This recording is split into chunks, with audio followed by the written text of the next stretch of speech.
நாம் கர்த்தருடைய வார்த்தைக்குள்ள கடந்து செல்வோம். ஹல்லேலூயா. கடந்த வாரத்தில் 2 காரியங்களை சொன்னேன். வாக்குத்தத்தங்கள், இன்னொன்று பாடுகள். அதை குறித்து மறுபடியும் உங்களுக்கு தெளிவாக என்ன சொல்லணும்.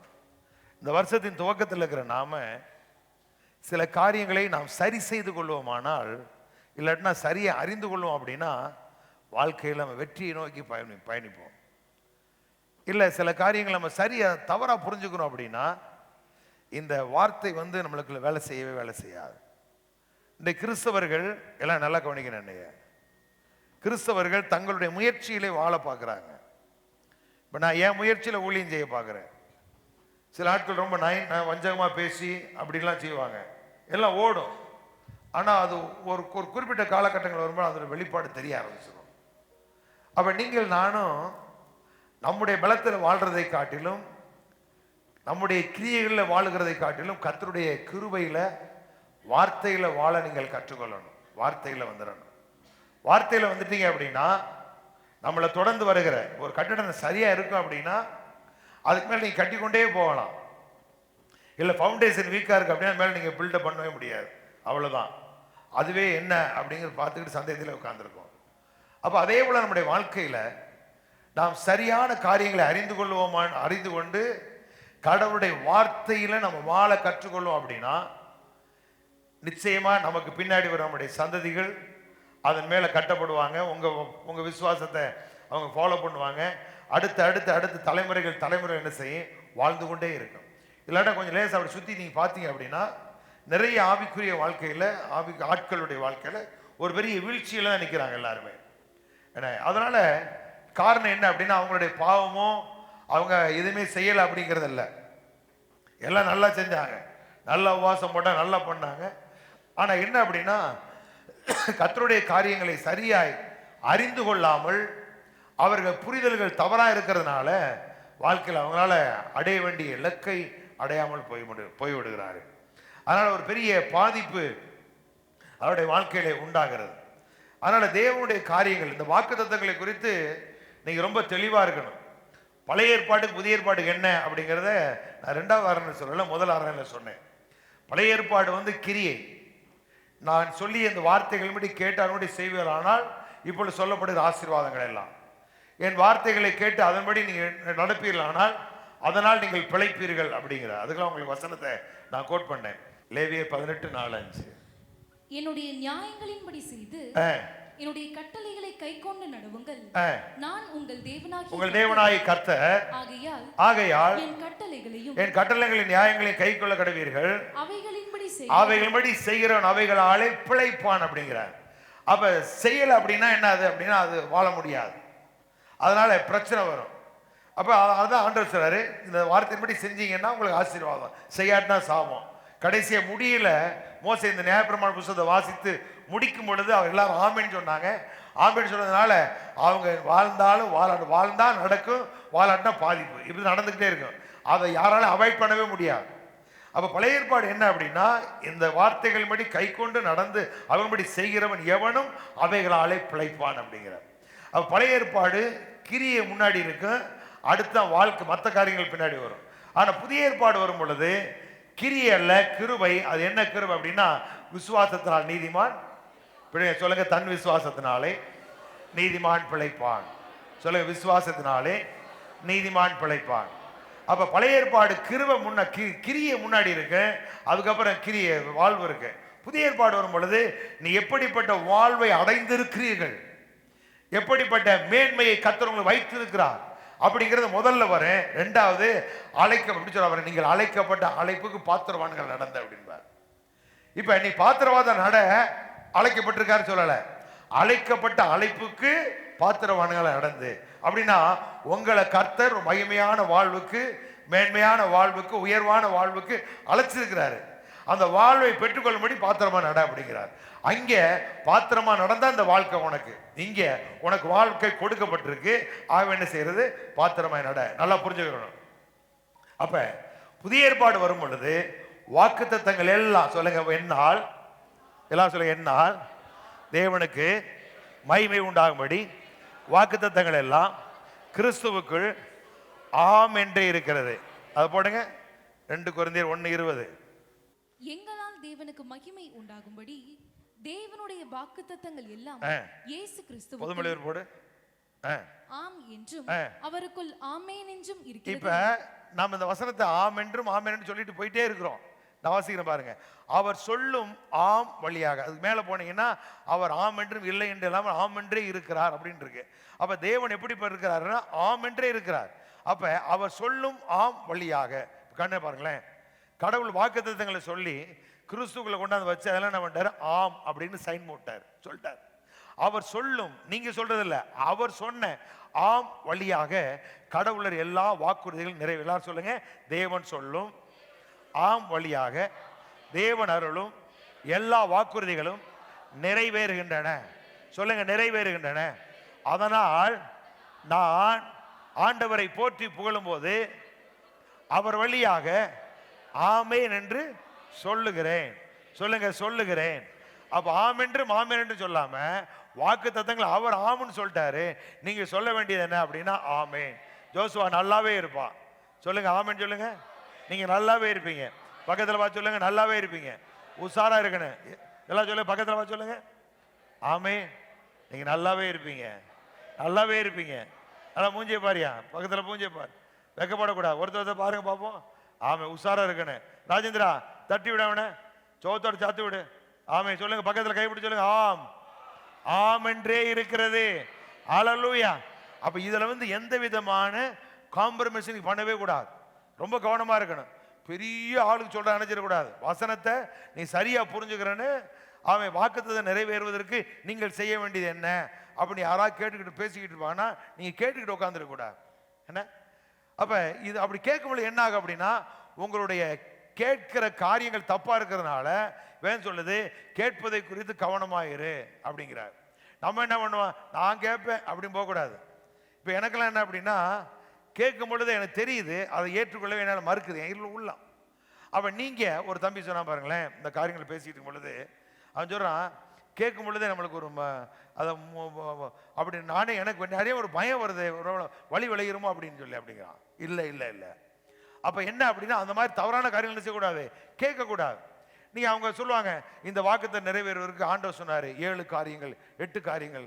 அப்புறம் என்ன சொல்லுவாங்க, ஆமாம் வாக்குத்தத்தங்கள் எல்லாம் நிபந்தனைக்கு உட்பட்டது அப்படின்பாங்க. இல்லை இல்லை இல்லை. நாம் என்னைக்கு இயேசுவை ஏற்றுக்கொண்டோமோ அன்றைக்கு நாம் தேவனுடைய பிள்ளைகள். இதில் நீங்கள் தெளிவாக இருக்கணும்.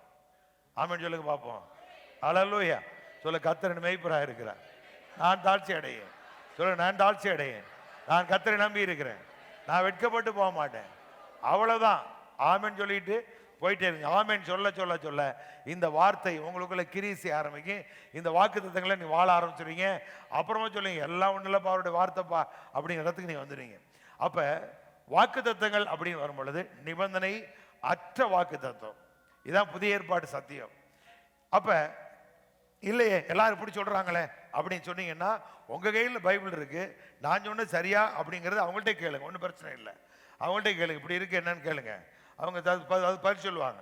அதனால வாக்கு தத்தங்கள் அப்படின்னு வரும்போது நிபந்தனை பழைய ஏற்பாடு, புதிய ஏற்பாடு நிபந்தனையற்ற வாக்கு தத்தம். ஏன்னா நாம் அவருடைய பிள்ளைகள் என்ற உரிமையை நாம் பெற்றிருக்கிறோம்.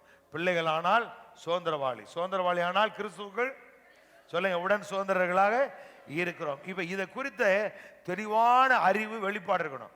அப்பதான் நீங்க வாக்குத்தத்தங்களை வாசிக்கும் பொழுது அதை உரிமை பாராட்ட முடியும், ஆமென்னு சொல்ல முடியும். அதை மறுபடியும் நீங்க சொல்லுவீங்க. இல்லை அப்படின்னா நீங்க அது என்னமோ நினைச்சிட்டு போயிருவீங்க. சும்மா வேதத்தை ஒரு எப்படி சொல்றது, ஏதோ அப்படி மாதிரி நினைச்சிடக்கூடாது. நீங்க அதெல்லாம் உங்க வாழ்க்கையே இருக்கு.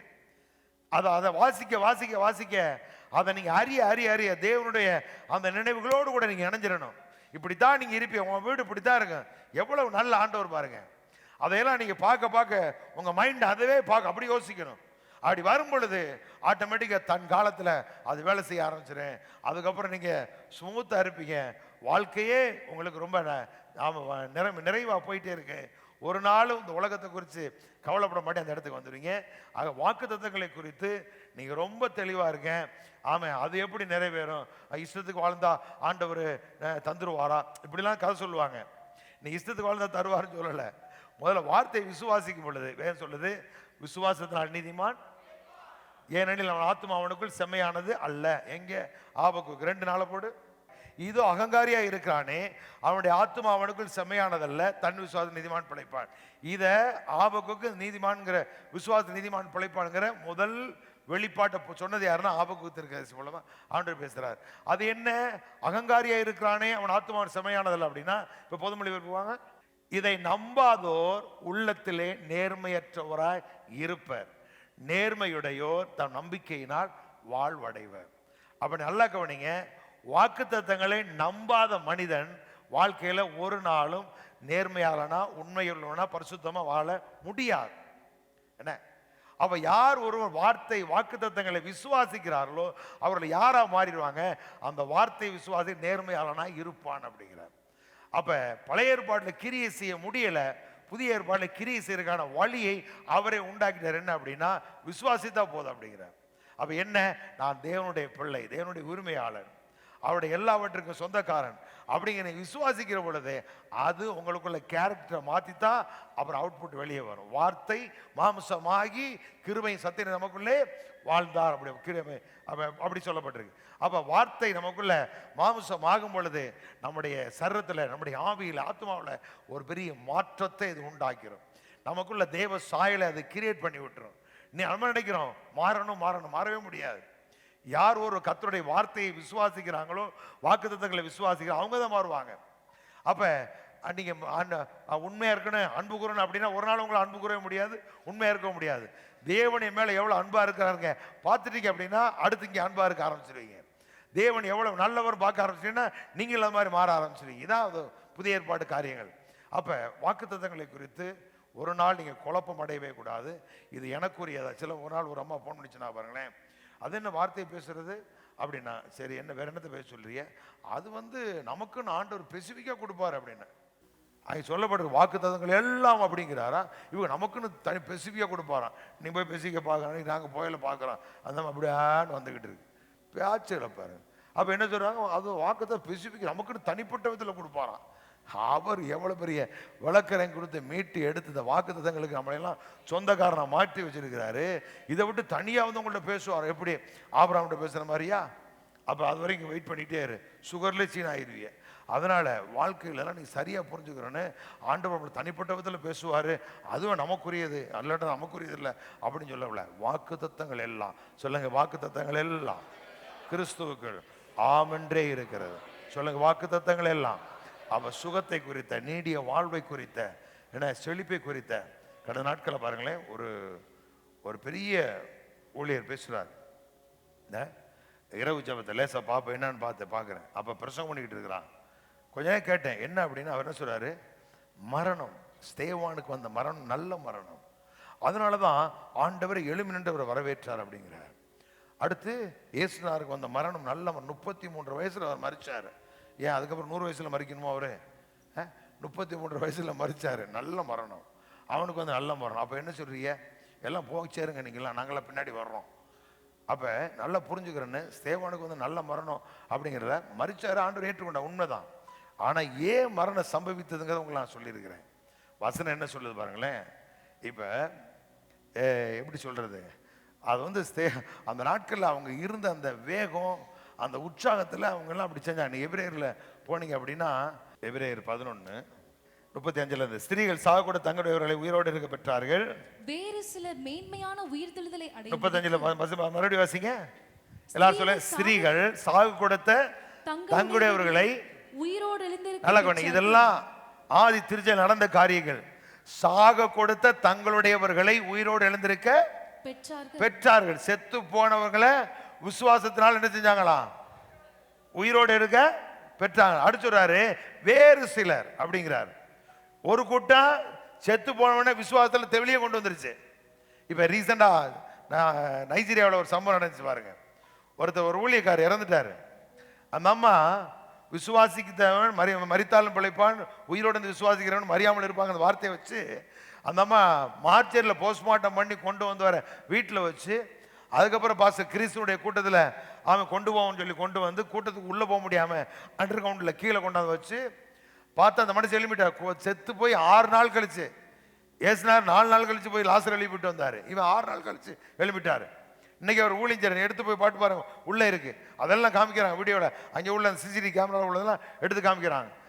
ஹாஸ்பிட்டலில் வச்சு போஸ்ட்மார்ட்டம் பண்ணி வீட்டுக்கு கொடுத்தா இந்த அம்மாவுக்குள்ள ஒரு பெரிய இது என்னன்னா வசனம் எப்படி இருக்கு, இந்த வசனம் தான், சாகோடு தங்களுடைய உயிரோடு எழுந்திருக்க பெற்றார். அப்ப நான் ஒரு பெண்ணை ஒரு ஊழியக்காரரு, அப்ப என் புருஷன் என்ன செய்யணும், எழும்பணும். அப்படி இந்த வசனத்தை வச்சு விசுவாசித்து ஜெபம் பண்ணி யாருமே ஜெபிக்கல. உள்ள சர்ச்சுக்குள்ள கொண்டு போக முடியாத இடம் இல்லை. அப்ப கீழே கொண்டு என்ன பண்ணிருச்சு, சர்ச்சு கீழே நடக்கல, அண்டர் கிரவுண்ட்ல பார்க்கிங் இருக்கு பாருங்க, அந்த இடத்துல கொண்டு வச்சிருச்சு. அங்க மேல பிரசங்கம் நடக்கும்போது கீழே நினைஞ்சிட்டாரு, மாப்பிள்ள எந்திரிச்சிட்டாரு. நடந்த சம்பவம் யூடியூப்ல கிடக்கு, எடுத்து நீங்க பாருங்க அதெல்லாம். அப்ப வசனம் சொல்லுது, ஸ்திரீகள் சாக கொடுத்த தங்களுடையவர்களை உயிரோடு இருந்திருக்க பெற்றார்கள். வேறு சிலர் மேன்மையான உயிர்த்தலை அடையும்படிக்கு விடுதலை பெற சம்மதியாமல் பாதிக்கப்பட்டார்கள். இப்ப சிலவங்க என்ன பண்ணிட்டாங்கன்னா, இந்த கிறிஸ்தவத்தினுடைய அந்த மகிமை பாருங்க. இப்ப அவங்க வீட்டை தட்டி வந்து ஒரு 10 கோடியை ஒருத்தர் வந்து கொடுத்தா எப்படி இருக்க யோசிச்சு பாருங்க. ஒரு பெரிய உங்களால புரிஞ்சு எப்படா இது அப்படி மாதிரி, அந்த மாதிரி இவங்களுக்குள்ள அந்த கிறிஸ்தவ வாழ்க்கையினுடைய மேன்மைய மகிமைய, இதனுடைய ஆச்சரியத்தை, தேவன் மேல் உள்ள அந்த அன்பு, ஆவி, நிறைவு, இதெல்லாம் பார்த்தானுங்க. ஏன் கடைசி வசனம் சொல்லுது, உலகம் அவர்களுக்கு ஒரு பொருட்டா இல்லை, இந்த உலகம் நமக்கு ஒரு பொருட்டே இல்லை அப்படிங்கிறனால என்ன பண்ணிட்டாங்க, அப்படி மேன்மையான உயிர்த்தலை அடைய விரும்பி என்ன செய்தாங்களா, விடுதலையாக சம்மதியாமல் பாதிக்கப்பட்டார்கள் அப்படிங்கிறா. அப்ப இதெல்லாம் நான் பார்த்துக்கிறேன் எதனால அப்படி. அப்ப ஸ்தேவான் என்ன பண்ணார் அப்படின்னா, இவன் கள்ளத்தை எடுத்தான், இவன் டப்புன்னு சொல்லிட்டான், பிதாவே நாவி உம்முடைய கரத்துல ஒப்புவிக்கிறேன் அப்படின்ட்டார். அதனால அவன் கல்லறிஞ்சான். இது நான் உங்களுக்கு எக்ஸாம்பிள்லாம் சொல்லியிருக்கேன் உங்களுக்கு. அப்ப ஸ்தேவான் இறந்தது நல்ல மரணம் அப்படிங்கிறது இல்லை, இதெல்லாம் அவனுடைய வைராக்கியம். எவனுமே எந்திரிக்கல. ஏன்னா பவுல்லாம் அந்த சீன்ல வரவே இல்லை, எல்லாம் எருசலேம் நிற்கிறாங்க. இவங்க சும்மா பந்தி விசாரிக்க போனவங்க திடீர்னு ஆவியில் நிரம்பி பிரசங்கம் பண்ணா பெரிய மாற்றம் உண்டாகுது, பிழிப்பு போன அற்புதம் நடக்குது. இந்த உற்சாகத்தில் என்ன பண்ணிட்டாங்க, ஆமா அடிச்சு ஆதியாமத்துலேருந்து ஆமா எல்லாத்தையும் ஸ்தேவான் என்ன செய்யறாரு, பிரசங்கம் பண்ணாரு. பிரசங்கம் பண்ணி அது சாகிறதுக்கு அந்த மனுஷன் பவுல் சொல்றாருல, நான் சாகவும் ஆயத்தமா இருக்கேன் போங்கடா அப்படிங்கிறாரு. அந்த மாதிரி இவங்களுக்குள்ள ஒரு வைராக்கியத்தை என்ன பண்ணிட்டாரு, அப்படி அவசரப்பட்டு கல்லை எடுத்த உடனேயே ஆமை ஆவி ஒப்புவிக்கிறேன்ட்டார். இதைத்தான் ஏன் சொன்னார், கடைசியா பிதாவே எல்லாம் முடிந்தது என்று சொல்லி தலை சாத்த ஆவியை ஒப்பு கொடுத்தார். அது வரைக்கும் அவருடைய உயிரை ஒருத்தர் என்ன செய்ய முடியல, எடுக்க முடியல. அப்ப இதெல்லாம் வந்து நல்ல மரணம் அப்படி இப்படி தவறான காரியங்களை வச்சுக்கிட்டு யோசிச்சு பாருங்களேன். ஒருத்தர் இடையில குறிப்பிட்ட காலத்தை முன்பாக மறிக்கிற அப்படின்னு நிறைய கிறிஸ்தவ என்ன பண்ணா, அது காலம்னு ஒன்று இருக்குல்ல, ஆண்டா அவ்வளோதான், அவர் 40 வயசு அவரோட வயசு, அப்புறம் பின்னாடி இருக்க செட்டுகள்லாம் குடும்பம். யோசிச்சு பாருங்க, எவ்வளவு வேதனை, எவ்வளவு பிரச்சனை. இதெல்லாம் கடவுள் அனுமதிப்பாரா, கடவுள் செய்வாரா? நோ. இப்போ நான் சொல்லுவேன், பழைய ஏற்பாட்டில் தான் ஆயுசு நாட்களை பூரணப்படுத்துவார். புதிய ஏற்பாட்டில் உயிரோடு இருந்து விசுவாசிக்கிற எவனும், சொல்லுங்க, உயிரோடு இருந்து விசுவாசிக்கிற எவனும் மறியாமலும் இருப்பான்.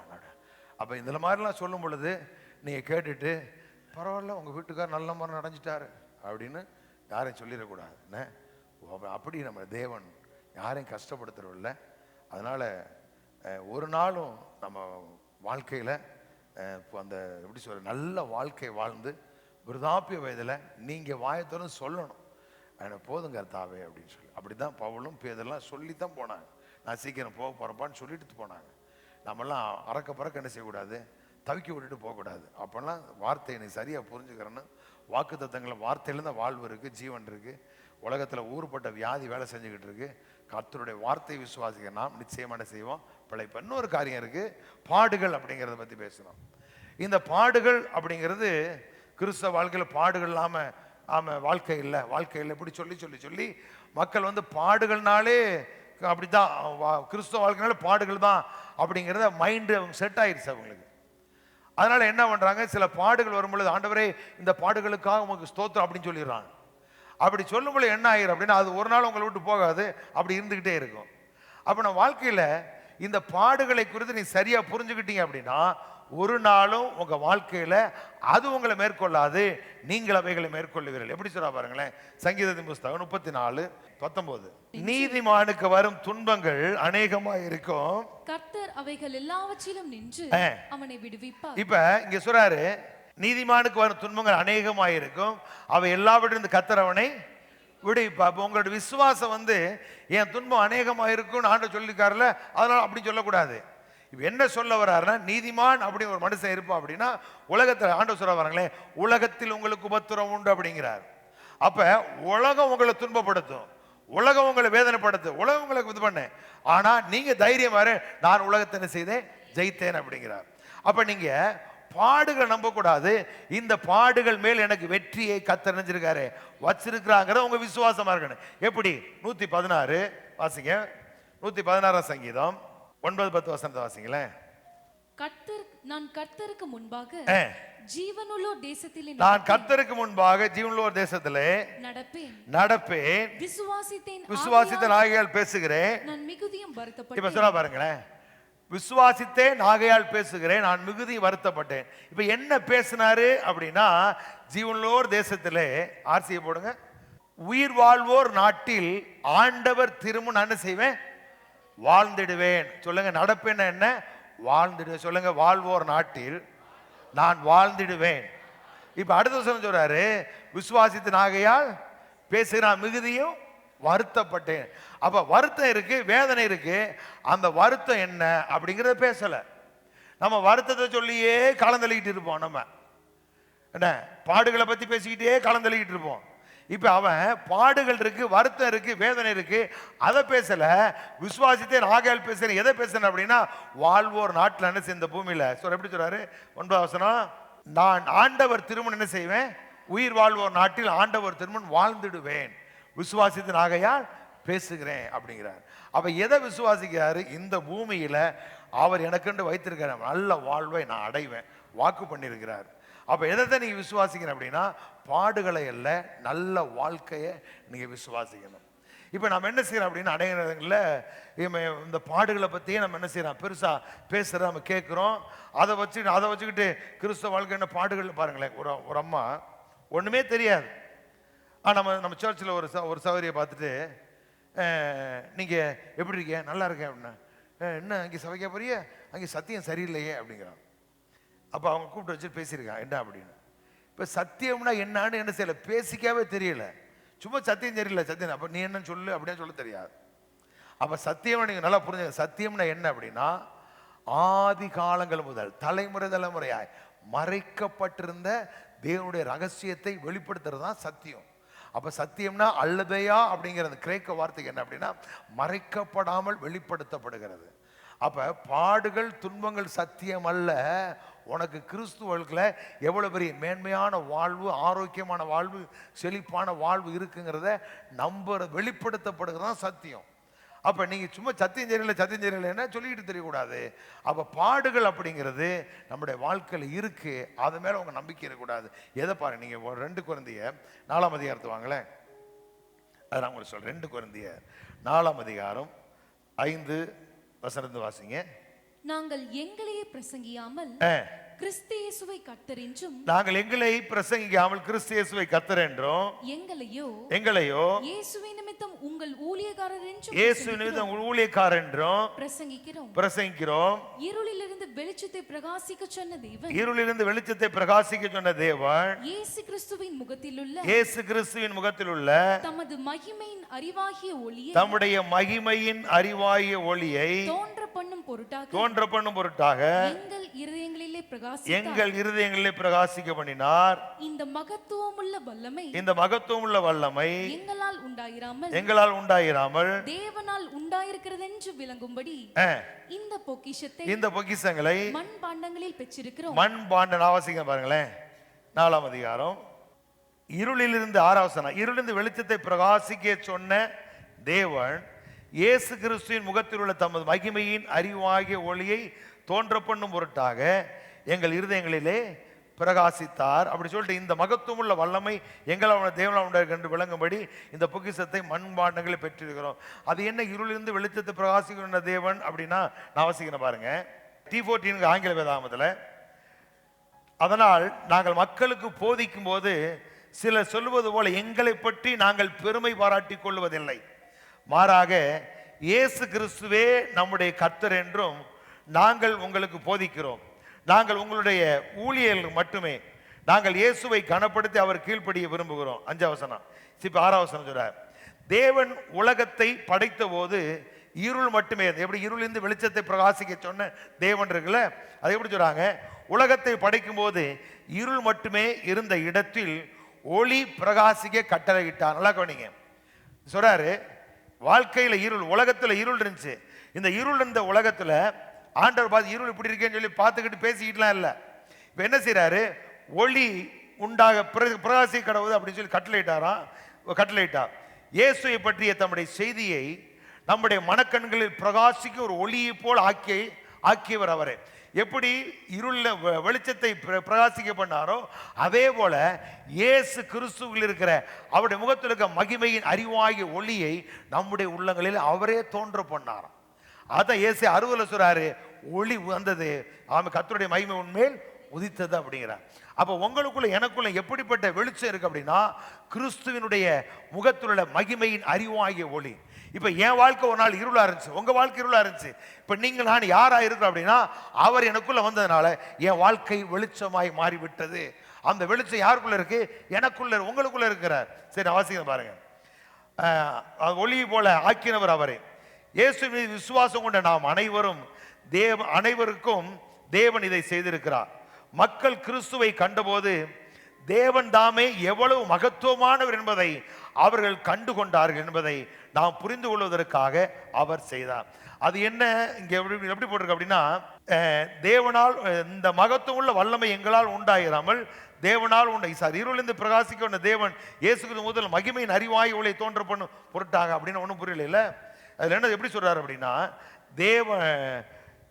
மக்கள் கிறிஸ்துவை கண்டபோது தேவன் தாமே எவ்வளவு மகத்துவமானவர் என்பதை கண்டு கொண்டார்கள். இயேசுவை பார்க்கும்போது யாரை பார்க்குறாங்க? பிதாவை பார்க்குறாங்க. எவ்வளவு மகத்துவமானவர் கண்டு கொண்டார்கள் என்பதை நாம் புரிந்து கொள்வதற்காக அவர் தேவன் எவ்வளவு பெரிய மகத்துவமானவர், எவ்வளவு மனுக்குலத்தை நேசிக்கிறார் அப்படிங்கிறத இயேசு கிறிஸ்து மூலமாய் இந்த உலகத்துக்கு நமக்குள்ள வெளிச்சத்தை உதிக்க பண்ணி அதனை செய்தாலும் தோன்ற பண்ணினார் அப்படிங்கிற. அப்ப நீங்களும் நானும் கடவுள் நமக்குள்ள இருக்கிறாரு, அவர் எவ்வளவு ஒரு மகத்துவமானவர், எப்படிப்பட்ட மகிமையான வாழ் நமக்கு வச்சிருக்காரு, இதைத்தான் நம்ம என்ன செய்யணும்? அறியணும். அவர் சொல்றாரு பின்னாடி அடுத்த வசனத்தை தொடர்ந்து வாசிங்களேன். நாங்கள் எப்பக்கத்திலும் சரி, இப்ப சொல்றாரு, இப்ப இது எங்களுக்குள்ள விளங்கணும், இதான் நம்மளோட அவருடைய நம்பிக்கை. இப்ப சொல்றாரு, எப்பக்கம் நெருக்கப்பட்டும் ஒடுங்கி போவதில்லை, கலக்கமடைந்தும் மனமுறிவடைகிறதில்லை, துன்பப்படுத்தப்பட்டும் கைவிடப்படுகிறதில்லை, கீழே தள்ளப்பட்டும் மடிந்து போகிறதில்லை. நல்லா கவனிங்க, கர்த்தராகிய இயேசு கிறிஸ்துவின் ஜீவன் எங்கள் சரீரத்திலே விளங்கும்படி இயேசுவின் மரணத்தை எப்பொழுதும் எங்கள் சரீரத்தில் அங்கே செய்றோம், சுமந்து திரிகிறோம்.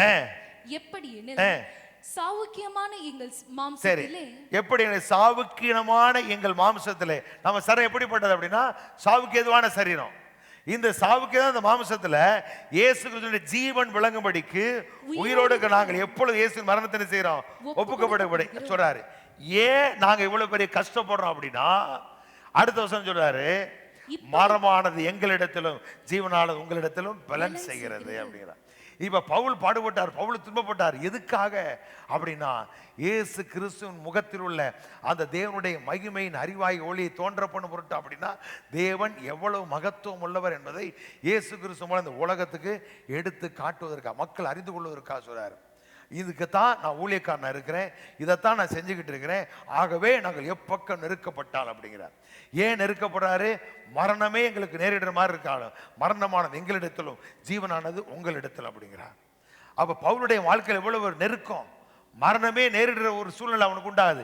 எதற்காக அப்படின்னா, இந்த சத்தியத்தை ஜனங்களுக்குள்ள கொண்டு போக கூடாதபடி உலக சாத்தான் தடை செய்யறான், எதிர்த்து நிற்கிறான். அதனால இவ்வளவு பிரச்சனை சொல்றாரு. அப்படி சொல்லிட்டு சொல்றாரு, மரணமானது எங்களிடத்துல ஜீவனானது உங்களிடத்துல. அப்ப கடவுளுடைய ஆசை என்ன, பவுலுடைய ஆசை என்ன அப்படின்னா, நாங்க துன்பப்பட்டோமா நீங்களும் துன்பப்படணும்னு சொல்லல. நான் ஏன் கஷ்டப்பட்டேன் தெரியுமா? நான் மரணம் எங்களிடத்திலும் ஜீவன் உங்களிடத்திலும். இனி வாழ்க்கை வாழணும். எதுக்காக நாங்கள் பிரசங்கம் பண்றோம்? எதற்காக? ஜனம் வாழணுங்கிறதுக்காக. அதான் சொல்றாரு, இந்த சரீரத்துல அந்த மரணத்தை நான் சுமந்து தெரிகிறேன் அப்படிங்கிறார். எதற்காக? ஜனங்களுக்கு ஜீவனை பிரசங்கிக்கிறதுக்காக. அப்போ ஒரு பிரசங்கி ஊழியக்காரருடைய வேலை என்ன அப்படின்னா, ஜீவனை பேசிக்கிட்டே இருக்கு. நீ சொங்கியாரு, நீ சோப்பலாங்கியாரு, ஆனா எதை பேசணும்? தைரியத்தை பேசிக்கிட்டே இருக்கணும், நல்ல வார்த்தைகளை கேட்டே இருக்கணும். அவன் அந்த மாதிரி கேட்க கேட்க கேட்க உங்கள் வாழ்க்கையில் ஒரு பெரிய மாற்றம் உண்டாயிரும். அதனால தான் இந்த கேட்பது ரொம்ப ரொம்ப முக்கியம். அப்போ பவுல் என்ன சொல்ல வர்றாரு? மரணம் என் வாழ்க்கையிலும் ஜீவன் உங்கள் அப்படிங்கிறார். அப்படி சொல்லிட்டு அடுத்த வசனத்தை வாசிங்க. விசுவாசித்தேன் ஆகையால் பேசினேன் என்று எழுதி இருக்கிறபடி. விசுவாசித்தேன் ஆகையால் பேசினேன் என்கிற 116:10 சொல்லப்பட்ட அந்த வார்த்தையை பவுல் இங்க எடுத்து சொல்றாரு. விசுவாசித்தேன் ஆகையால் பேசினேன் என்று எழுதி இருக்கிறபடி நாங்கள் விசுவாசத்தின் ஆவி உடையவர்களா இருந்து விசுவாசிக்கிறபடியால் பேசுகிறோம். இப்ப என்ன சொல்றாரு? எப்பக்கம் நெருக்கப்பட்டோம் நாங்க என்ன செய்ய மாட்டோம்?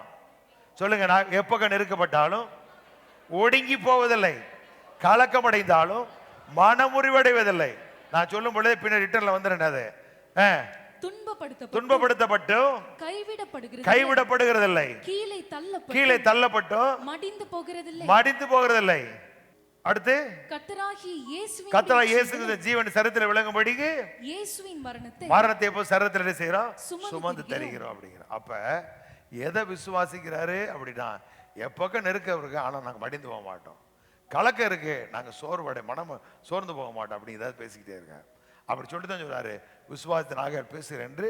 இப்போ அது கொடுப்பாங்க எழுதியிருக்கிறபடி நாங்கள் விசுவாசத்தின் ஆவியை உடையவர்களாக இருந்து விசுவாசிக்கிறபடியால் பேசுகிறோம் அப்படிங்கிற. அப்ப நீங்க எதை விசுவாசிக்கணும் அப்படின்னா, பாடுகளை அல்ல, பாடுகள் மேல் எப்படி நம்முடைய முன்னோர்கள் வெற்றி பெற்றாங்க அதை பார்க்கணும். இயேசு நம்மளை எப்படி வச்சிருக்கிறாரு அதை பார்க்கணும். இதை பார்த்துருங்க அப்படின்னா இந்த பாடுகள் அப்படிங்கிறப்ப நீ சிக்கிக்கொள்ள மாட்டீங்க. பாடுக்கு இது நம்ம பெரிய யோபு பற்றி பேசிட்டே இருப்பான். கடந்த யோபு பற்றி லேசாக அவங்களுக்கு சொன்னல, அதனை எடுத்து வாசிக்கல. இப்போ யோபு சொல்றார், அவரை சோதித்த பின் யோபு 23:10 ஆனாலும் நான் போகும் வழியை அவர் அறிவார், நான் போகும் வழி அவர் அறிவார், அவர் என்னை சோதித்த பின் நான் பொன்னாக விளங்குவேன். இப்ப என்ன சொல்ல வர்றாரு? அவர் சோதித்த பின் அந்த வார்த்தையை வச்சுக்கிட்டு கர்த்தர் சோதிக்கிறார் அப்படிங்கிறார். நோ, கர்த்தர் சோதிக்கிறவர் அல்லவே அல்ல. நல்லா கவனிங்களேன். நிறைய நேரத்தில் காயப்படுத்தி காயம் கட்டுகிறார், அவர் அடித்தாலும் ஆற்றுகிறார் அப்படின்னு இருக்குல்ல. எங்க இருக்கு? யோபு 5 எலிப்பாசுன்னு வந்து சொல்லுவான். 5 தானே யோபு 5:17-18 வாசிங்க. இதோ தேவன் தண்டிக்கிற மனுஷன் பாக்கியவான், தேவன் தண்டிக்கிற மனுஷன் பாக்கியவான், ஆகையால் சர்வ வல்லவருடைய சிட்சையை அற்பமா எண்ணாதரும், அவர் காயப்படுத்தி காயம் கட்டுகிறார், அவர் காயப்படுத்தி காயம் கட்டுகிறார், அவர் அடிக்கிறார், அவருடைய கை ஆற்றுகிறது. இத சொன்னது யார் அப்படின்னா எலிப்பாஸ். இப்ப ஆண்டவர் சொல்றாரு, இங்க வாங்கடா 3 பேர் அப்படிங்கிறாரு.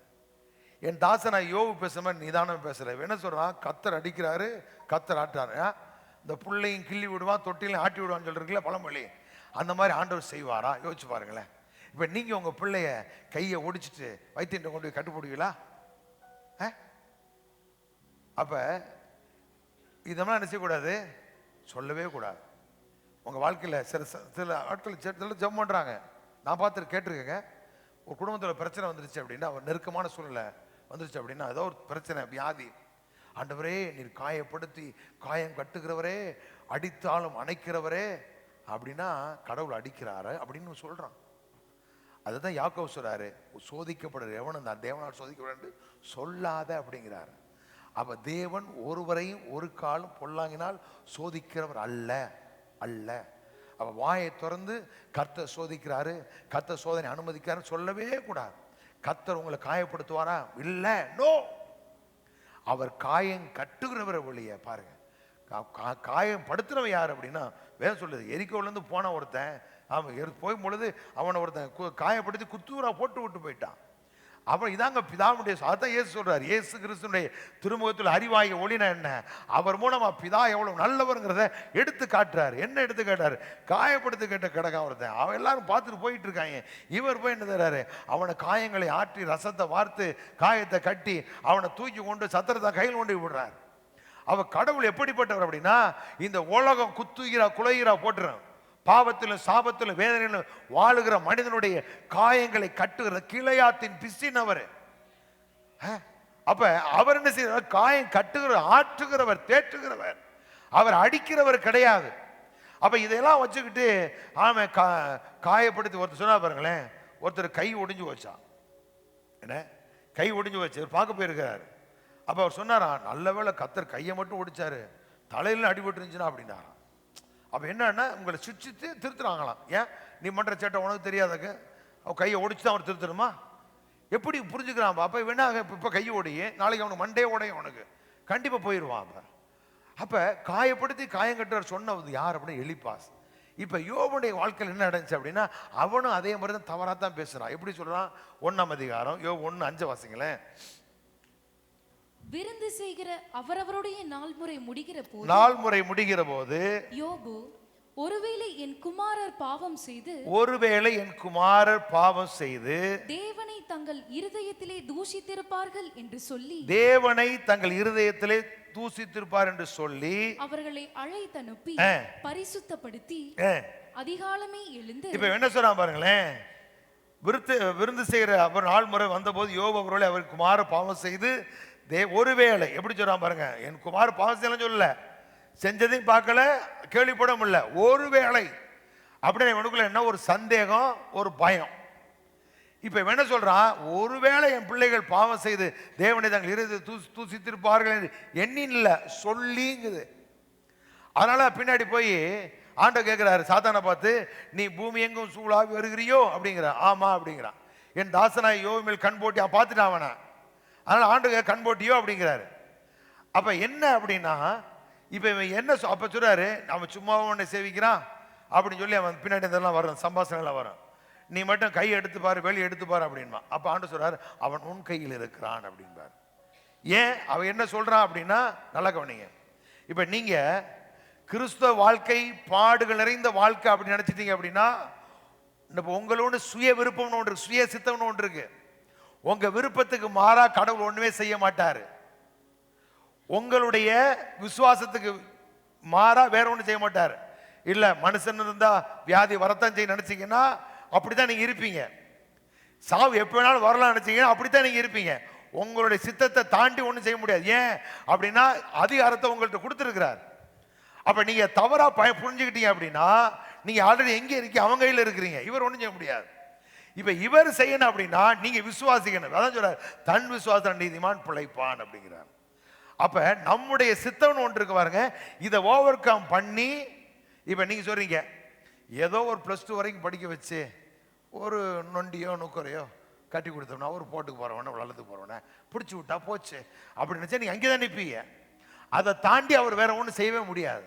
அப்படியே மைண்ட் செட்டப் ஆயிடுச்சு. உங்க விருப்பம் அது, உங்க விருப்பத்தின்படியே நடக்கும். நீதிமான் விரும்புதவனுக்கு சாவு விரும்பினா சதோதரம், சாவு விரும்பினா சாவு வரும், வாழ்வு விரும்பினா வாழ்வு. நீதிமான் கூட விரும்புறது அவனுக்கு கொடுக்கப்படுங்கிறார். அப்ப உங்க விருப்பம் தான் வாழ்க்கையில் நடக்கும். அப்ப இப்ப யோபுடைய விருப்பம் என்ன அப்படின்னா, அவனுடைய என்ன அப்படின்னா, என் பிள்ளைகள் பாவம் செய்திருப்பார்கள் என்று சொல்லி அப்படிங்கிறான். அப்ப ஆல்ரெடி என்ன பண்ணிட்டான், வாயத்தோடு சொன்னதுனால இப்ப எங்கே போயிட்டான், பிசாசுடைய கையில போயிட்டான். சரி, இப்ப அங்கே ஒரு சம்பவம் நடக்குது. அடுத்து போறாரு, தோளுக்கு பதிலாக எதை வேணாலும் கொடுத்துருவான், நீ தொட்டு பாரு அப்படிங்கிறான். அப்ப சொல்றாரு, அவன் கையில் இருக்கான், போய் பாரு, உயிரை மட்டும் எடுக்காத அப்படிங்கிறான். இப்போ வந்து சொல்றா பாருங்களேன், 2ஆம் அதிகாரத்தை வந்தீங்க அப்படின்னா, இப்ப அந்த சம்பவம் நடக்குது. அப்படி நடக்கும் பொழுது 20 வசனத்தை வாசிங்க. 1:20 முதல்ல. அப்பொழுது யோபு தன் சால்வை கிழித்து தன் தலையை சிரைத்து தரையில விழுந்து பணிந்து, நிர்வாணியாய் தாயின் கற்பத்திலிருந்து வந்தேன், நிர்வாணியாய் அவ்விடத்திற்கு நல்லா கவனிங்க. இப்ப இந்த இடத்துல வந்து சொல்ல வேண்டிய வார்த்தை என்ன அப்படின்னா, அதனால யாக்கோபுல சொல்றாரு, தேவனுக்கு கீழ்ப்படியுங்கள், பிசாசுக்கு எதிர்த்து நில்லுங்கள் அப்படிங்கிறார். இப்ப தேவன் எப்படிப்பட்டவங்க அறிந்து அவருடைய வார்த்தையை நம்ம விசுவாசித்து கீழ்ப்படியணும், பிசாசுக்கு எதிர்த்து நிற்கணும். இப்ப என்ன சொல்லிட்டான், நிர்வாணியை போன கத்தர் கொடுத்தார். அப்ப என்ன நடந்துச்சு அப்படின்னா, இவனுடைய வார்த்தை எல்லாத்துக்கும் வழி திறந்து விட்டது. வாயினால பிசாசுக்கு வழியை திறந்தா நம்ம நிறைய நேரத்தில் இதெல்லாம் சாதாரண நினைச்சிட்டு போயிட்டே இருக்கிறோம். ஈஸியாக ஏதாவது பேசிட்டு நம்ம குடும்பத்தை பற்றி நம்மளே பேசுகிறோம், என்னை பற்றி நானே பேசிட்டு போயிட்டே இருக்கிறேன், நம்ம பிள்ளைகளை பற்றி நம்மளே பேசிட்டு போயிட்டே இருக்கிறோம். அது அப்படியே பின்னாடியே வந்துடும். இப்போ இவன் சொன்ன அந்த வார்த்தையினுடைய விளைவு என்ன அப்படின்னா, சாத்தான் உள்ளே வந்து ஆமாம் அங்கேருந்து எல்லா வேலையும் செய்யறதுக்கான வாய்ப்பெல்லாம் உண்டாக்கி கொடுத்தது யாருன்னா யோபு. இப்போ சொல்றாரு, சரி அதுக்கப்புறம் இப்போ 2ஆம் அதிகாரத்துக்கு வரும் பொழுது அங்கே வர்றா யாரு, அவரோட துணைவியார் வருது. அந்த மாதிரி சொல்லு பாருங்களேன் 9ஆம் வசனத்துல. அப்பொழுது அவன் மனைவி அவனை பார்த்து, நீர் இன்னும் உம்முடைய உத்தமத்தில் உறுதியா இருக்கிறீரோ, தேவனை தூஷித்து ஜீவனை விடும் என்றார். தேவனை தூஷித்து ஜீவனை விடும் என்றார். அதற்கு அவன், சரி, இப்பவும் பாருங்க, இப்ப ஏற்கனவே ஒவ்வொரு காலகட்டத்திலும் முதல்ல ஸ்டார்டிங் அவன் வாயி, ரெண்டாவது அவன் வாயி, இப்ப அடுத்து இவ்வளவு பிரச்சனை ஆகி போச்சு அப்படிங்கிற சூழ்நிலை வரும் பொழுது இவன் என்ன சொல்றான் அப்படின்னா, பைத்தியக்காரி பேசுகிற போல பேசுகிறாய், தேவன் கையிலே நன்மையை பெற்ற நாம் தீமையையும் பெற வேண்டாமோ என்றான். இப்ப தேவன் யார்? தேவன் மனுக்குலத்துக்கு தீமை செய்வாரா? கர்த்தர் அப்படின்னா எல்லா நன்மைகளுக்கும் ஊற்று. சொல்ல, கர்த்தர் எல்லா நன்மைகளுக்கும் ஊற்று காரணர். இப்ப கர்த்தர் என்னதான் இருக்கு அப்படின்னா அவரிடத்து நன்மை மாத்திரம்தான் இருக்கு. அதான் யாக்கோபுல சொல்றாரு, சோதிக்கப்படும் தேவன சொல்லாத, ஏனெனில் அவரது யாவரும் அவர் நன்மையான இந்தையும் பூர்ணமான இந்த பரத்திலிருந்து உண்டாகி அவரது யாவரது மாறுதல் வேற்றுமை நிழலும் அப்படின்னா மாறிக்கொண்டு இருக்கிறவர் அல்ல அப்படிங்கிறார். அப்ப இவன் என்ன சொல்றான்? கர்த்தர் கையில நன்மையை பெற்ற நாம், அவரிடத்திலிருந்து தேவன் கையில் நன்மையை பெற்ற நாம் தீமையை பெற வேண்டாமோ என்றான். அப்படியா? அப்ப இது எல்லாமே யோபு சொல்றாரு, 3ஆம் அதிகாரத்தில் சொல்றாரு, நான் பயந்த காரியம் எனக்கு நேரிட்டது அப்படிங்கிறார். இப்ப பயம்னா என்ன அப்படின்னா அவிசுவாசம். என் பிள்ளைகள் பாவம் செய்திருப்பார்களோ என்னல வாயை திறந்து பேசிட்டான். இப்ப பயத்துக்கு அவிசுவாசம் என்ன சம்பந்தம் அப்படி கேட்குறீங்களா? இப்ப பேதுரு ஆண்டவர் சொல்றாரு, நடந்து வாடா அப்படிங்கிற, நீரே ஆனால் நானும் கடல் நடக்கணும் அப்படிங்கிறார். இப்ப இவர் நடந்து போறாரு, காற்று அதிகமானதுனால பயப்படுறாரு, கேட்கிறாரு, ஏன் சந்தேகப்பட்டாய் அப்படிங்கிறார். சரி, லூக்காவில் நினைக்கிறேன், லூக்காவில் எல்லா படகுல போயிட்டே இருக்கிறானுங்க, இவர் தூங்கிட்டு இருக்கிறாரு, ஐயரே நாங்க மடிந்து போகிறோம் அப்படிங்கிறார். இப்ப காற்றை கடலையும் பார்த்து அதட்டிட்டு அவர் சொல்றாரு, ஏன் உங்கள் விசுவாசம் எங்கே அப்படிங்கிறார். அப்ப ஏன் பயப்படுறாங்க? விசுவாசம் இல்லை. அவிசுவாசம் என்னத்தை கொண்டு வருது? பயத்தை கொண்டு வருது. அப்ப யோபுக்குள்ள என்ன இருந்துச்சு? அவிசுவாசம், பயம். அப்ப விசுவாசம் அவிசுவாசம் வேற, பயம் வேற இல்லை, ரெண்டு ஒண்ணு.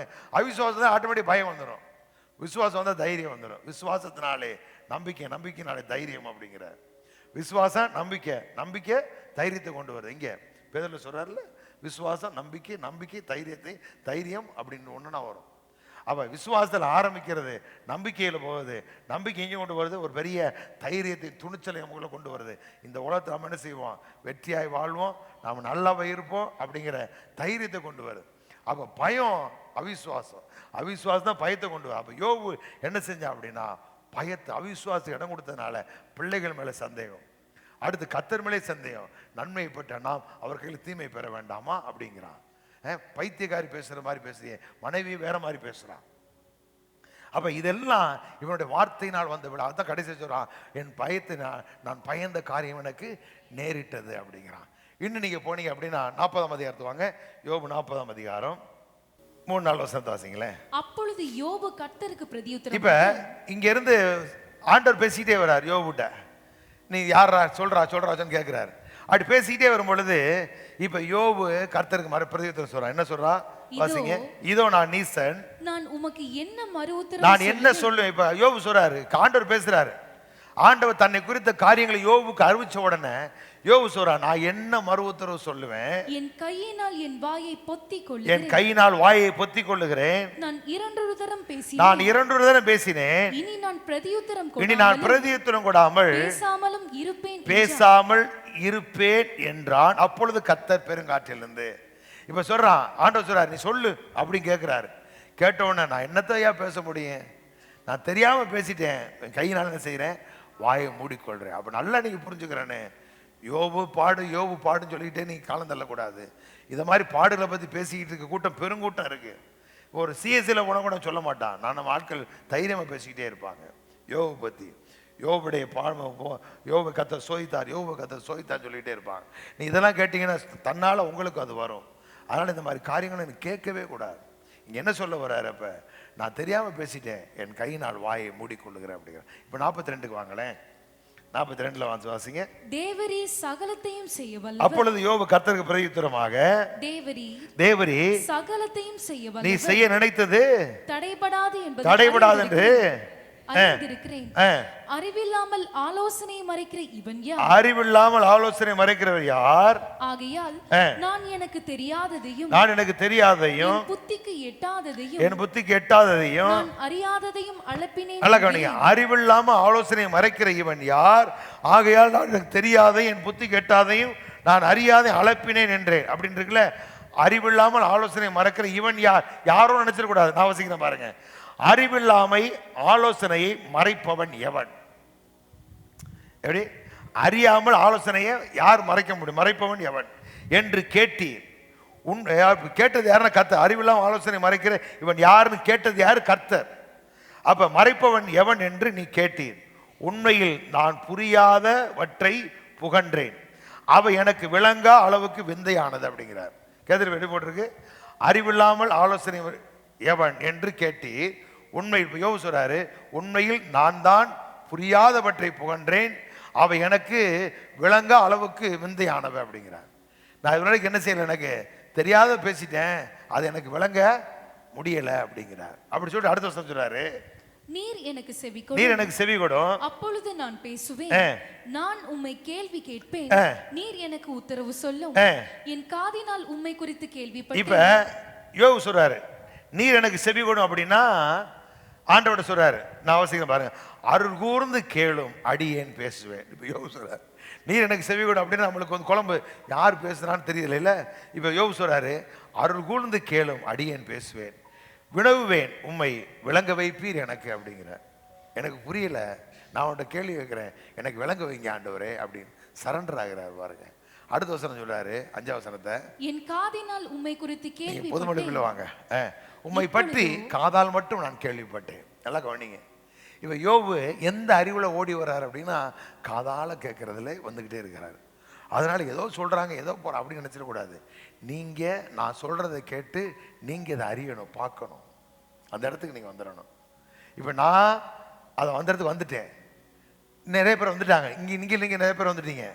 ஆனா இன்னும் என்னமோ அப்படின்னு நினைச்சிட்டு போயிடக்கூடாது. நான் சொல்றத கவனமா கேட்கணும். நான் சொல்றேன், நீங்க வாழணும்னு பாரத்தில் சொல்லிக்கிட்டு இருக்கேன், எனக்கு என்ன அப்படின்னு சொல்லி நினைச்சக்கூடாது. அப்படி காலங்களை தள்ளிக்கிட்டே இருக்கக்கூடாது. அப்ப சொல்றாரு, உம்மை பற்றி காதால் மட்டும் நான் கேள்விப்பட்டேன், ஆனால் இப்போது என் கண்களை உம்மை காண்கின்றன. அடுத்த வசனம், ஆகையால் நான் என்னை நொந்து கொள்ளுகிறேன், புழுதியிலும் சாம்பலிருந்து மனம் வருந்துகிறேன் அப்படிங்கிற. அப்ப யோபு சொல்றாரு, நான் தெரியாத பேசிட்டேன், எட்டாத பேசிட்டேன், இனி நான் என்ன செய்ய மாட்டேன், பேச மாட்டேன், எனக்கு விளங்க வைங்க. எப்படி ஜெபம் பண்ண, எனக்கு விளங்க வைங்க. நம்மளுக்கு பிடிச்ச முயலுக்கு 3 கால். ஸ்தேவான் செத்தது நல்லது, நீ போய் சாகு, போய் சாகு. ஏன் அந்த விசுவாசிகள்கிட்ட பேசுகிற? யோசிச்சு பாருங்களேன். அதனால் ரொம்ப நீ கவனமாக இருக்கணும். இந்த மாதிரி பெருசாக பார்த்து ஏமாந்துடக்கூடாது. நிறைய இந்த நேற்று ஒரு கேட்குறேன்ட்ட, ஏப்பா உங்கள் தமிழ்நாட்டில் 2 ஊழியக்காரங்க போயிட்டாங்களாப்பா அப்படிங்கிற.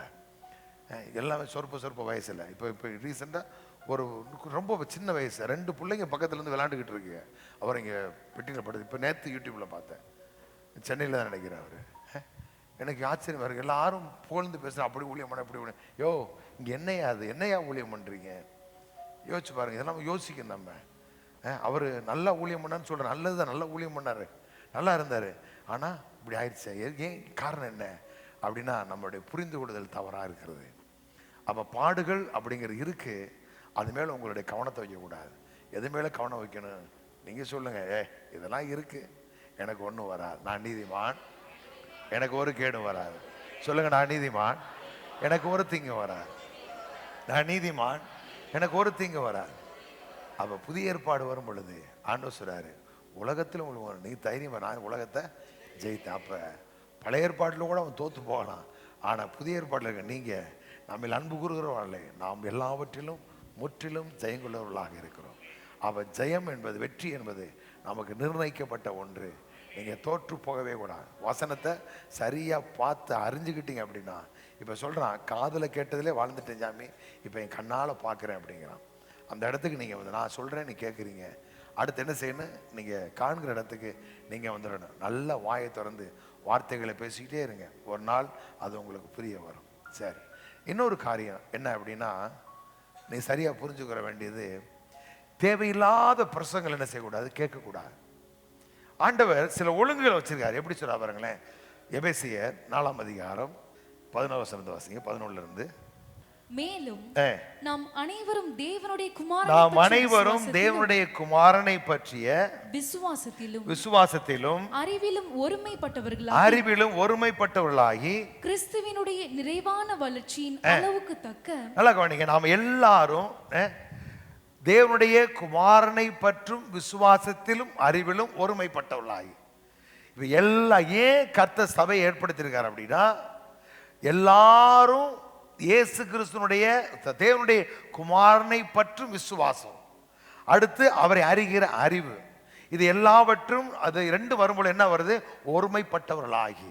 நான் வாசிக்கிறேன் பாருங்களேன்.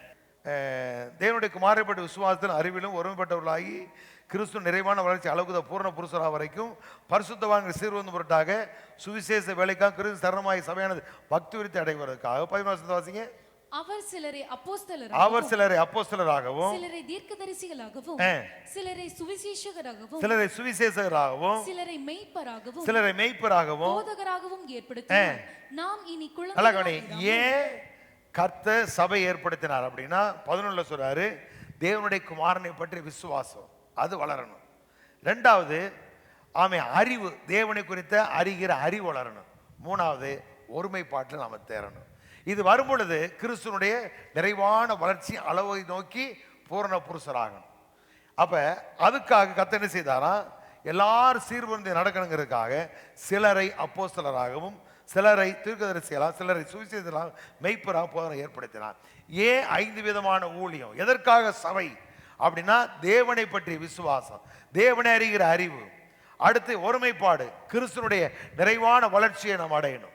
இந்த பூமியில நம்ம எல்லாரும் ஆண்டவரை போல இந்த பூமியில ஆளுகிறவர்களாக மேன்மையா வாழணும் அப்படிங்கிறதுக்காக. அப்ப 5 விதமான ஊழியத்தை எதுக்கு ஏற்படுத்துறார் அப்படின்னா, சபை பக்தி விருத்தி அடைவதற்காக, சபை நிறைவான வளர்ச்சி அடைவதற்காக. அப்ப ஏற்பட்டு சொல்ற அடுத்த வசனம் சொல்றாரு, நாம் இனி குழந்தைகளாயிராமல் மனுஷருடைய சூதும் வஞ்சிக்கிறதுக்கு ஏதுவான தந்திரமுள்ள போதகமாகிய. நான் வாசிக்கிறேன் பாருங்களேன். நாம் இனி குழந்தைகளை போல இருக்கக்கூடாது. மனிதனுடைய தந்திரங்களையும் சூழ்ச்சிகளையும் தவறுக்கு வழிநடத்தும் ஏமாற்று வழிகளை நம்பி அவருடைய போதனைகள் என்னும் காட்டால் அடித்து செல்லப்பட்டு அங்குமிங்கும் அலக்களிக்கப்படக்கூடாது அப்படிங்கிற. அவ சபை ஏற்படுத்திய நோக்கம் என்ன அப்படின்னா அந்த நோக்கத்துக்காக. ஆனா கண்ட காரியங்களை கேட்கும்போது என்ன நடக்கும் அப்படின்னா, எப்படி காற்றினால் அலைகள் அலக்களிக்கப்படுகிறதோ அப்படி நம்முடைய வாழ்க்கை மாறிடும் அப்படிங்கிறார். அதனால நாம சபையை எந்த அளவுக்கு எப்படி சொல்ற ஆலயத்தில் நாட்டப்பட்டவர்கள் அப்படிங்கிற. அவ சரத்தோடு இயேசு கிறிஸ்துவோடு இணைந்திருக்கிற அனுபவம், தலையாய் கிறிஸ்துவோடு இணைக்கப்பட்டிருக்கிற அனுபவம். அப்ப இதெல்லாம் நமக்குள்ள அந்த ஒருமனப்பாடு அதெல்லாம் வருகிற பொழுதுதான் நாம் நிறைவான வளர்ச்சியை நோக்கி என்ன செய்ய முடியும், போக முடியும். அப்ப என்ன சொல்றாரு? கண்ட காரியங்கள் செய்யாது கேட்காதீங்க. நீங்க ஒரு காரியத்தை கேட்குறீங்களா, உங்களுக்கு ஆச்சரியம் வரக்கூடாது, விசுவாசம் வளரணும். உங்களுக்கு வேற மாதிரி நினைச்சிடக்கூடாது. அது என்ன வரணும் அப்படின்னா, தேவனை குறித்த அறிவு வரணும். தேவன் யார், நல்லவர் அப்படிங்கிற நீங்க புரிஞ்சுக்கிறான். அது இதைத்தான் பெருசாங்க. இது தேவை, இது இல்லையா உங்களுக்கு விட்டுருங்க. இப்போ நீங்கள் ஒன்றாந்தே பார்த்தீங்க அப்படின்னா சம்பந்தம் இல்லாமல் அது வரைக்கும் நார்மலாக பேசிக்கிற தம்பி இந்த 2026 அமெரிக்காவில் அப்படின்னா போடா நீயும் அமெரிக்கா உடைய திருக்கதரிசி எல்லாரும் ஒரு காலத்தில் பெரிய பெரிய ஆளுக்கு சொன்னிச்சு. இப்போ நட்டாமுட்டியெல்லாம் திருக்க சொல்ல ஆரம்பிச்சு. ஆமா சகோதரியில் ஒரு பக்கம் கர்த்தர் வெளிப்படுத்தின திருக்க தரிசனம் அப்படின்னு ஒன்று மூஞ்சியை காமிக்குது, ஒன்று மூஞ்சியை காமிக்க மாட்டேங்குது. இப்படி ஊர்பட்ட திருக்க தரிசனம் இதெல்லாம் நீ கேட்டீங்கன்னு வச்சுங்க, ஒரு விதமான பயமும் கலக்கம் உண்டாகும். நீங்க தைரியமா இருக்கணும். ஏன் விசுவாசிகள் தெளிந்த புத்தியோடு விடுங்க. உலகத்தில் இதெல்லாம் நடக்கும், ஆனா எனக்கு ஒண்ணு நடக்காது. இருள் பூமியையும் காரூர் ஜனங்களையும் அதுக்காக மூடுங்கிறதுக்காக நான் ஜோமெண்ட் உட்காந்துக்க கூடாது. அது வேலை செஞ்சுக்கிட்டே இருக்கு உலகத்துல. ஆனா நான் எங்கே நிக்கிறேன் அப்படின்னா சொல்ற இருள் பூமி காரூர் ஜனங்கள் ஆனாலும் கர்த்தர் உண்மையில் உதிப்பார். இப்ப அந்த மாதிரி வரும் பொழுது கர்த்தர் உண்மையில உதிப்பார், அவருடைய மகிமை உண்மையில். இதைத்தான் நீங்க நம்பணும். அது நடக்க போகுது, அது நடக்க போகுது, சரி நடக்கட்டும். அது அப்ப சொன்னதெல்லாம் நடந்துச்சு வச்சுங்க, ரொம்ப சிக்கலுங்க. நல்லா கவனிங்க. நீங்க தீர்க்கதரிசிகளுக்கும் தீர்க்க தரிசனம் சொல்லவங்களுக்கும் வித்தியாசம் இருக்கு. நீங்க நிறைய தீர்க்க தரிசனம் சொல்லுகிறவங்க இருக்காங்க, தீர்க்கதரிசிகள் தேசத்துல இல்ல. தேசத்துல அப்படியே பாத்தீங்கன்னா 1-2 தான் இருப்பாங்க. இப்ப எலிசான்னு ஒருத்தர் இருந்தான், ஆனா பின்னாடி தீர்க்கதரிசியுடைய புத்திரர்கள் இருந்தாங்க. அப்ப நாட்டுக்கு ஒரு தீர்க்கதரிசி தான். இப்போ நீங்க இங்க பாத்தீங்க அப்படின்னா எரேமியாவுடைய நாட்கள்ல எரேமியா தான் கர்த்தருடைய தீர்க்கதரிசி. ஆனா கர்த்தருடைய தீர்க்கதரிசி என்று சொல்லுகிற பேரை சொல்லிக்கிட்டு கொஞ்சம் பேர் நினைச்சான் பொய்யா தீர்க்கதரிசி சொல்லிக்கிட்டு இருந்தான். அப்ப நல்லா கவனிக்கணும். இதெல்லாம் பார்த்துக்கிட்டு அவர் தீர்க்கதரிசி நாட்டுக்கு ஒருத்தன் தான் கர்த்தர் வச்சிருப்பாரு, இல்ல 2 பேர் வச்சிருப்பாரு. பைபிள் அப்படித்தான் இருக்கு. அப்ப எல்லாரும் தீர்க்கதரிசி பாருங்களேன். இப்ப பவுல் பிலிப்பு வீட்டில் இருக்கிறாரு. பிலிப்பு 4 குமாரத்திகள் தீர்க்கதரிசனம் சொல்ற குமாரத்திகள், தீர்க்க தரிசிகள் அல்ல, தீர்க்க தரிசனம் சொல்லுகிற குமாரத்திகள் இருக்கிறாங்க. இப்ப பவுல் அந்த இடத்துக்கு வர்றாரு. இப்ப அகபுன்னு ஒருத்தர் வரும். அகபு யாருன்னா தீர்க்க தரிசி. இவளுக்கு இந்த 4 பிள்ளைங்களும் தீர்க்க தரிசனம் சொல்றவங்க. அகபு யாரு? தீர்க்க தரிசி. அவன் சொல்றான் பவுலுக்கு, கச்சை எடுத்து கட்டிட்டு இந்த கச்சையை உடையவனை எருசலேமில் பிடிக்க போறான்னு சொல்றான். இப்ப பவுலுடைய தராதரம் என்ன, பிலிப்புடைய குமாரத்திகள் என்ன, இதெல்லாம் நீ கவனிக்கிறேன், அண்டர்ஸ்டாண்ட் பண்ணிக்கிறேன். சும்மா நட்டாமுட்டியெல்லாம் வந்துகிட்டு தீர்க்கதரிசி ரொம்ப கவனமா நீ புரிஞ்சுக்கிறேன்னு. பவுலுடைய வளர்ச்சி என்ன, இந்த பிள்ளைங்க ஏன் இந்த பிள்ளைங்கள்ட்ட ஆண்டவர் பேசலையா? பேச மாட்டாரு. ஏன்னா இவன் யாரு? ஒரு தலை சிறந்த அப்போஸ்தலன், தேவனுடைய மகிமையான சுவிசேஷத்தை அடிச்சு பட்டையை கிளப்பிக்கிட்டு இருக்கிறான். இவனுடைய தகுதிக்கு ஏற்ற ஒரு ஆள் வரணும். இப்ப அங்கேதான் அகபு வர்றான். அகபுன்னு சொல்றான், இப்ப நான் போய் இப்ப ஃபாதர் எனக்கு தீர்க்க சொல்லலாம், நான் போய் ஃபாதர் சொல்லலாமா? அது மடத்தன. அதெல்லாம் அப்படியே சொன்னாலும் ரொம்ப கவனமா டீல் பண்ணாத. ஏன்னா அவருடைய தலைவர் ஒரு பெரிய அப்போஸ்தலன். நான் யாரு? நான் ஒரு பாஸ்டர், இப்பதான் வந்துருக்கிட்டு இருக்கேன். அப்ப நம்ம ஆளுக்கு சும்மா எடுத்தோ முடிச்சோம் சும்மா போட்டுக்கிட்டு நிறைய அதுக்கு போகக்கூடாது. அதனால நீங்க தெளிவா புரிஞ்சுக்கிறேன்னு இதெல்லாம் என்ன அப்படின்னு. அப்ப அங்கங்கன்னு செய்யக்கூடாது, அலக்களிக்க கூடாது. அவர் ஒரு தீர்க்கதரிசி, நமக்குன்னு ஒரு குடும்பம் இருக்கு, நமக்குன்னு ஒரு சபை இருக்கு. அப்ப இதெல்லாம் ஆண்டவர் வச்சிருக்க ஒழுங்கு. இது சில பேர் என்ன பண்றாங்க அப்படின்னா எல்லாம் செய்தானே அப்படின்பாங்க. இல்லை இல்லை, அவன் வாழ்க்கையில ஒரு நாள் நிலைச்சு நிற்க முடியாது. அவன் வாழ்க்கையில தடுமாற்றம் வந்துகிட்டே இருக்கும். அப்ப கடவுள் எல்லாத்தையும் சிஸ்டமேட்டிக்கா வச்சிருக்கிறார். எப்படி நம்ம வேலை முட்டா குடும்பம் முடிச்ச வேலையோ அதே போலதான் நம்ம சர்ச்சு குடும்பம் அப்படிங்கிறது. அப்ப இந்த அமைப்பு அப்படிங்கிறது, இந்த கல்லின் மேல் சபையை கட்டுவே பாதாளத்தின் வாசனை செய்யாது மேற்கொள்ளலாம். அப்ப எல்லாரும் நம்ம இணைஞ்சு நிற்கும் பொழுது ஒரு நாளும் உங்களை ஒன்றும் டேமேஜ் பண்ணவே முடியாது. தேவன் அனுமதிக்கவே மாட்டார். ஏன்னா சபை அவருடைய சரீரம். உங்களை தொடரவன் அவர் கண்மணியை தொடுகிறார். உங்களுக்கு ஒரு சேதம் வர அவர் அனுமதிக்கவே மாட்டார். விட்டுட்டு வெளியே நின்று வச்சுங்க, நாட்களில் தடுமாறிக்கிட்டே இருப்போம், அழைச்சிட்டே ஒரு நாள் தள்ளிட்டே போயிடுவான். அதனால இந்த காரியங்களை தெளிவாக புரிஞ்சுங்க. வாக்கு தத்தங்கள், பாடுகள், சபை அப்படிங்கிறது தெளிவு. இது 3 சரியா நீங்க புரிஞ்சுக்கிட்டே அப்படின்னா இந்த வருஷத்துல உங்க வாழ்க்கையில வருகிற உயர்வை எவராலையும் தடுக்க முடியாது. நீங்க நல்லாவே இருப்பீங்க. ஆமே. என்னுடைய ஆசையெல்லாம் ஆமே. எப்படியாவது 2-3 இடத்துல செய்யணும். பாஸ்டர் பத்திரத்தை முடிச்சேன்னு சொல்லணும். பத்திரத்தை முடிச்சுட்டு என்கிட்ட வந்து மக்ரோன் மட்டும் வாங்கி கொடுத்துட்டு போகக்கூடாது. வீட்டை கட்டி விட்டு கையில் மக்ரோனை கொடுப்போம், சாப்பிட்டு போயா அப்படின்னு. வேறு சொல்லுது, தேவன் தங்களை பரியாசம் பண்ண ஒட்டு அவங்களை பணக்காரன் ஆக்குறது என்னுடைய போதனை. என் வேலை என்ன? அவங்களை பணக்காரன் ஆக்குறது தான் வேலை. அப்போ இந்த காரியங்கள்லாம் மனசில் வச்சுங்க. சரியா நீங்கள் இருந்துக்கிட்டீங்க அப்படின்னா நான் சொல்கிறேன், நீங்கள் இந்த வருஷத்தில் நிலங்களையும் வீடுகளையும் நீங்கள் வாங்குவீர்கள். ஆமே. அல்லேலூயா. ஆமாம். இது நான் தீர்க்கதரிசி சொல்லலை, வார்த்தையை சொல்கிறேன். அதனால பாஸ்டர் சொன்னது நடக்கலைன்னு சொல்லிட்டு இருக்காதீங்க. நடக்கும். நீங்கள் நம்பினீங்கன்னா நடக்கும். ஆமேன்னு சொல்லுங்க. எல்லாரும் சொல்லுவான். ஆமேன். நாங்கள் நீதிமான்களும் பூமியை சுதந்திரிக்கும் குடிகளும் கர்த்தர் நாட்டின கிளைகளும் அவர் மகிமைப்படும்படியான கர்த்தருடைய கரத்தின் கிரியைகளாய் இருக்கிறோம்.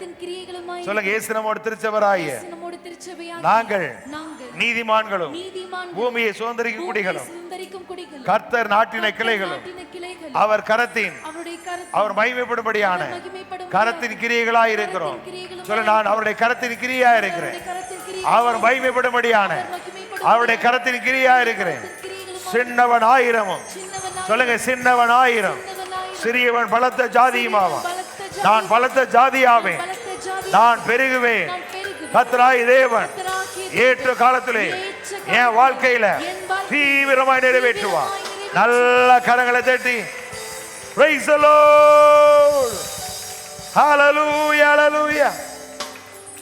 நல்ல பிதாவே, நன்றியோடு நாங்கள் ஸ்தோத்திரிக்கிறோம். நீ நல்லவர், அற்புதம், அதிசயம். நீ நல்லவர், வல்லவர், போதுமானவராக இருக்கிற ஆண்டவரே, உம்முடைய பிள்ளைகள் இந்த காரியங்களை சரியாய் அறிந்து புரிந்து ஆண்டவர் உம்மிலே பலங்கொண்டு வளரத்தக்கதாய், நீர் வைத்திருக்கிற நன்மைகளை சுதந்திரிக்கத்தக்கதா, ஆசீர்வாதங்களை ஆண்டவரை சுதந்திரிக்கத்தக்கதாய் என் ஆண்டவர் அனுக்கிரகம் செய்யுங்க நான் ஜெபிக்கிறேன். உடைய கரத்தில் ஒப்பு கொடுக்குறோம். எல்லாரும் நல்லா ஆசீர்வதிங்க. இந்த வாரத்தில் நடக்கிற இந்த ஸ்பெஷல் மீட்டிங்கெல்லாம் நீங்கள் பொறுப்படுத்திக் கொள்ளுங்க. எல்லாரும் பங்கு பெற பயனடைய ஆண்டவர் நடக்கிற செய்யுங்கன்னு சொல்லுங்க. இயேசு கிறிஸ்துவின் நாமத்தில் ஜெபிக்கிறோம் நல்ல பிதாவே. ஆமென் ஆமென். கர்த்தராகிய இயேசு இறக்கும் கிருபை பிதாவே தேவனுடைய அன்பும் ஆவியானவருடைய சமான சந்தோஷம் அனைவரோடு இருப்பதாக.